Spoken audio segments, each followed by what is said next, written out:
तो आज की इस क्लास में मैं कुछ क्वेश्चंस डिस्कस करने वाला हूं और वो रहेंगे रेस्पिरेटरी डिस्ट्रेस सिंड्रोम से रिलेटेड।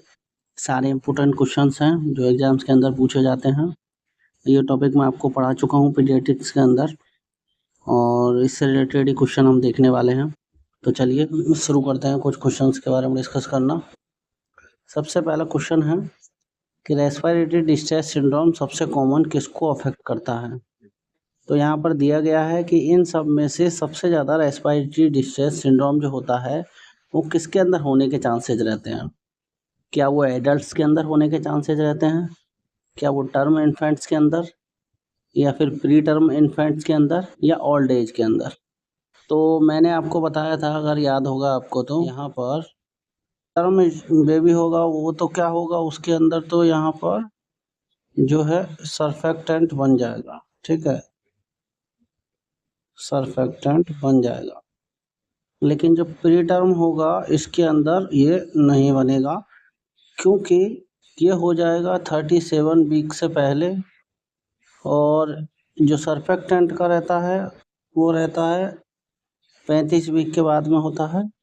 तो मेन ऑप्शंस हैं कि जो सर्फेक्टेंट है वो इसके अंदर प्री टर्म्स के अंदर नहीं बन पाएगा, और जिसकी वजह से मोस्ट अफेक्टेड जो इन सब 4 ऑप्शंस में से होने वाला है वो प्री टर्म वाला होने वाला है। इसलिए इसका सही आंसर जाएगा प्री टर्म इन्फेंट, सबसे ज़्यादा इसके अंदर अफेक्टेड होगा। ठीक है, चलिए नेक्स्ट के चलते हैं। आरडीएस का मेन कॉजेज क्या है।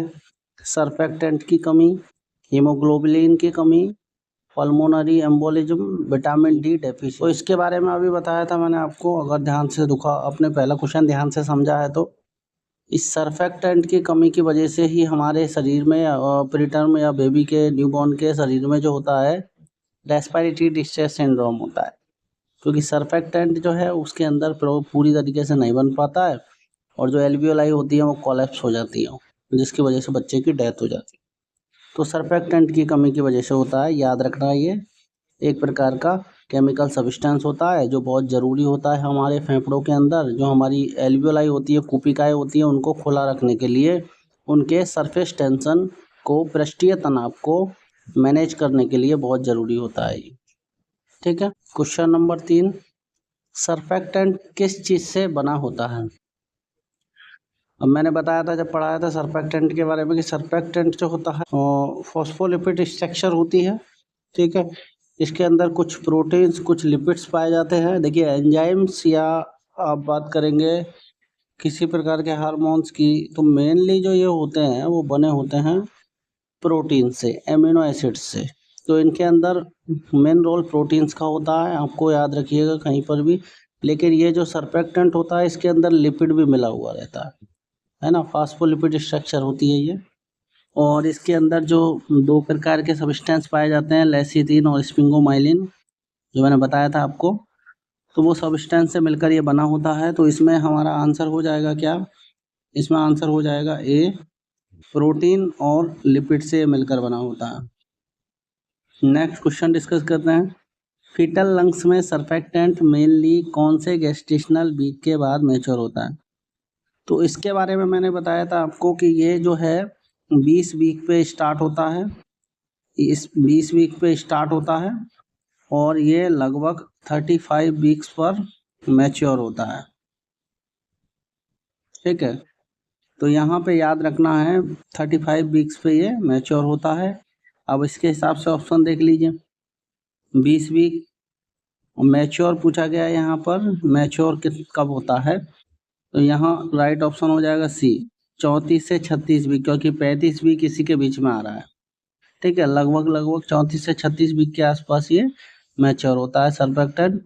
और इससे पहले अगर बच्चे का डिलीवरी हो जाता है तो उसमें चांसेस रहते हैं कि सर्फेक्टेंट की कमी हो और उसकी वजह से रेस्पिरेटरी डिस्ट्रेस उसके अंदर देखने को मिल जाए।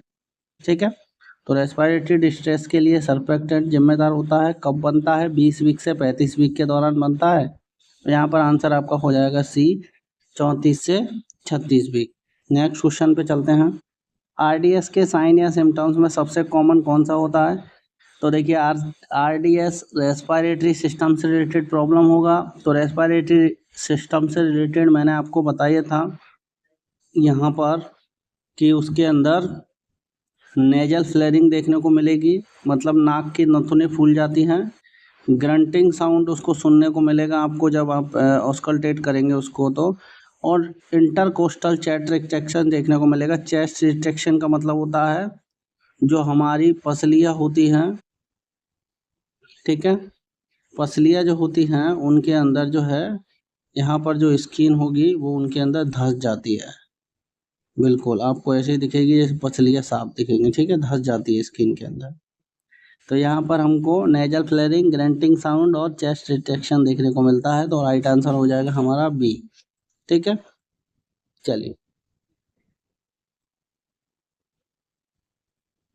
आरडीएस के रिस्क फैक्टर में से कौन सा नहीं है? अब देखिए यहाँ पे बोल रहा है कि नहीं है पे फोकस कर लेना है आपको। कुछ बच्चे इस पर ध्यान नहीं देते हैं जिसकी वजह से उनके क्वेश्चन गलत हो जाते हैं। तो आरडीएस के रिस्क फैक्टर में इनमें से कौन सा नहीं है? तो प्री मैच्योरिटी है, अभी डिस्कस किया है। अगर वो 37 वीक से पहले डिलीवर होगा तो उसका अंदर सरफेक्टेंट नहीं बन पाएगा, मैच्योर नहीं हो पाएगा। मैटरनल डायबिटीज, हाँ मैटरनल डायबिटीज भी एक कारण होता है। सिजेरियन सेक्शन विदाउट लेबर, देखिए अगर लेबर पेन चालू नहीं हुआ है तो मतलब बच्चा अभी जो है टर्म में नहीं है। टर्म में नहीं है तो आप प्री टर्म का सिजेरियन सेक्शन करेंगे तो उसमें भी चांसेज है कि वो उसके अंदर भी सरफेक्टेंट नहीं बनेगा। तो तीनों इसमें राइट ऑप्शन है। हमको पता कौन सा करना है कि कौन सा नहीं है रिस्क फैक्टर। तो बचा है एक विटामिन डी की डेफिशिएंसी, तो राइट आंसर यही हो जाएगा, ठीक है। यहाँ पर ये मैंने राइट टिक लगाए हैं, याद रखना ये केवल इसलिए लगाए ये सही ऑप्शंस हैं, मतलब इनके कारण ये रिस्क फैक्टर्स हैं। पूछा गया है नहीं है तो नहीं है पे फोकस करेंगे आप तो राइट आंसर चला जाएगा यहाँ पर। इसको विटामिन सी डेफिशिएंसी से इसका कोई लेना देना नहीं है। चलिए नेक्स्ट क्वेश्चन पे। अच्छा, आरडीएस डायग्नोस करने के लिए कौन सी इन्वेस्टिगेशन बेस्ट होती है? तो हम मेनली इसके लिए जो है ना फाइंड आउट करते हैं, तो आपको बताया था मैंने, चेस्ट एक्सरे करते हैं इसके अंदर। चेस्ट एक्सरे, अल्ट्रासाउंड से कोई लेना देना नहीं है, एमआरआई से कोई लेना देना नहीं है। ये गलत है, ये गलत है और ये भी गलत है। राइट आंसर चेस्ट एक्सरे, जिसके अंदर ग्राउंड ग्लास बताया था, ग्राउंड ग्लास अपीयरेंस देखने को मिलता है, ठीक है। चलिए नेक्स्ट क्वेश्चन पे चलते हैं। आरडीएस के चेस्ट एक्सरे फाइंडिंग्स को क्या कहते हैं? ये अभी बता ही दिया था मैंने आंसर आपको, अगर किसी ने ध्यान से सुना है तो। आरडीएस का चेस्ट एक्सरे करवाएंगे हम तो हमको क्या देखने को मिलता है? तो इसके अंदर ग्राउंड ग्लास अपीयरेंस देखने को मिलता है, ठीक है। कांच की एक मोटी एक परत के जैसा दिखाई देता है और ये इसकी सीवियर फॉर्म होती है, ठीक है। चलिए नेक्स्ट क्वेश्चन पे बात करते हैं। आरडीएस के इनिशियल मैनेजमेंट में क्या दिया जाता है? इनिशियल मैनेजमेंट करना होता है स्टार्टिंग में, तो उसको दिक्कत क्या आ रही है बताओ? उसको स्टार्टिंग में दिक्कत क्या आ रही है? उसको परेशानी क्या है? तो रेस्पिरेटरी रिलेटेड परेशानी है, तो उसको क्या हो रहा है? उसको रेस्पिरेटरी डिस्ट्रेस हो रहा है, उसको ऑक्सीजन की कमी है, ठीक है। ऑक्सीजन की कमी है तो हमको क्या करना है? ऑक्सीजन की कमी को दूर करना है। हाइपोक्सिया हो जा रहा है उसको, हाइपोक्सिया की वजह से क्या हो रहा है? उसको साइनोसिस हो रहा है। तो हाइपोक्सिया को दूर करने के लिए हमको क्या चाहिए? हम क्या उसको आयरन देंगे?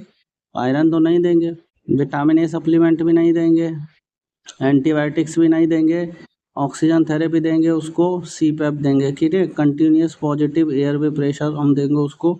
आंसर हो जाएगा बी, ठीक है। ऑक्सीजन देंगे, मेन तो ऑक्सीजन ही देंगे उसको, क्योंकि वहाँ पर हाइपोक्सिया को हमको क्योर करना है मेन। चलिए नेक्स्ट क्वेश्चन की बात कर लेते हैं। आरडीएस को प्रिवेंट करने के लिए एंटीनेटल मदर को क्या दिया जा सकता है? एंटीनेटल में बात हो रही है यहाँ पर, देखिए एंटीनेटल मतलब उसके डिलीवरी से पहले आप क्या दे सकते हैं? तो इसमें आपको बताया था मैंने ट्रीटमेंट के बारे में, corticosteroid, बेटामेथासोन, antibiotics, multivitamin, folic acid only. तो यहाँ पर हम देंगे उसको कॉर्टिकोस्टेरॉइड, आपको पता है, बेटामेथासोन देंगे, ये इसकी ड्रग ऑफ चॉइस है।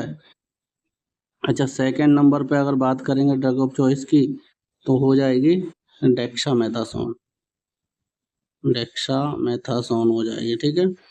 याद रखना। अगर ये ऑप्शन में नहीं है, कॉर्टिकोस्टेरॉइड में बेटामेथासोन नहीं है, तो उसको डेक्सामेथासोन देते हैं। ऑलराइट, चलिए, तो ये 10 क्वेश्चन हैं, 10 क्वेश्चन जो इम्पोर्टेंट थे आज डिस्कस किए हमने। Thank you so much for giving your precious time. Complete class इस अवेलेबल है रेस्पिरेटरी डिस्ट्रेस सिंड्रोम की, हमारे यूट्यूब चैनल पर आप देख सकते हैं। पहले मैंने कंप्लीट नोट्स से इसको पूरा एक्सप्लेन किया है, आप नोट्स भी बना सकते हैं, समझ भी सकते हैं। जिसने नहीं पढ़ा है पढ़ सकते हैं, जिसने कोई भी क्वेश्चन गलत किया है तो वहाँ जाकर रिवाइज करेगा, रिवीजन करेगा, जाके देखेगा, तो भविष्य में उसके क्वेश्चन गलत नहीं होंगे। तो thank you so much for giving your precious time. बने रहिए साथ में और इसी तरह से पढ़ते रहिए।